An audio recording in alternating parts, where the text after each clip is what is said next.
In 1995, I was a newly hired intern at Nickelodeon Animation Studios. I got the chance to work very closely with Joe Murray, who was the creator of one of my favorite cartoons, Rocko's Modern Life. When I found out that I would be viewing the new episodes before they were aired, of course I was ecstatic. He had told me of the plans for the upcoming episodes of the show, and showed me some early sketches of the characters that the children of that era, along with myself, and surely some parents, had all come to know and love. The first few episodes I had screened were great, and I always bragged to my friends, who were also fans of the show. But then one day, things seemed a bit off.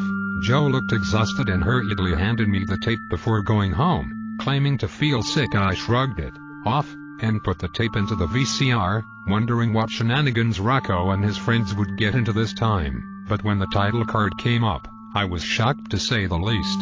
The card read Filbert's funeral and had Rocko and Heifer were huddled over the shell of the lovably awkward turtle. His shell had several scratches and was stained with blood. The episode itself started with Rocko sitting on the couch in his living room, which was unusually messy and swarming with flies. Spunky was slowly working across the living room, looking unusually thin, weakly barking at Rocko. There was no sound but a soft static noise, and instead of the usual perky pastel colors, the overly vivid hues bled into each other, giving everything a morbid, chaotic look. The silence continued until the episode was about a minute in, but was broken when the phone rang in a distorted tone. "Hello," Rocko asked in an unnervingly monotonous voice. The soft sound of another voice could be heard on the other line, and for a single frame, an image appeared, but was gone before I could get a good look. "Yes, I understand.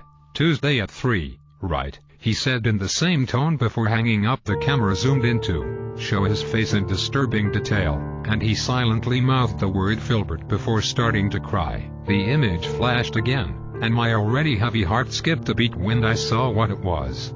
Filbert was drawn in a hyper-realistic manner, his eyes gone and blood oozing from the deep scratches on his fly and Megatron face. Rocko started screaming Filbert's name, the word getting louder and louder with each cry. Heifer then entered, in his normal happy manner. "Hey, Rack," but his sentence ended abruptly, and he looked at Rocko for maybe 30 seconds in silence, then directly at the camera for the next 30. Rocko then coldly said, "Filbert's dead." Heifer then went into hysterics, but not in the normal, cartoonish way of his. He sounded genuinely pained, and it was hurting me to see this, to hear the beloved characters in this horrible state. The screen then faded to black, and soon cut to the inside of a funeral home. The characters were all inside, sobbing, the sounds of them all filling the screening room. It zoomed in on the same shot of Filbert, and stayed there for the remainder of the video. After seeing this, I sat in shock for a moment before getting violently sick.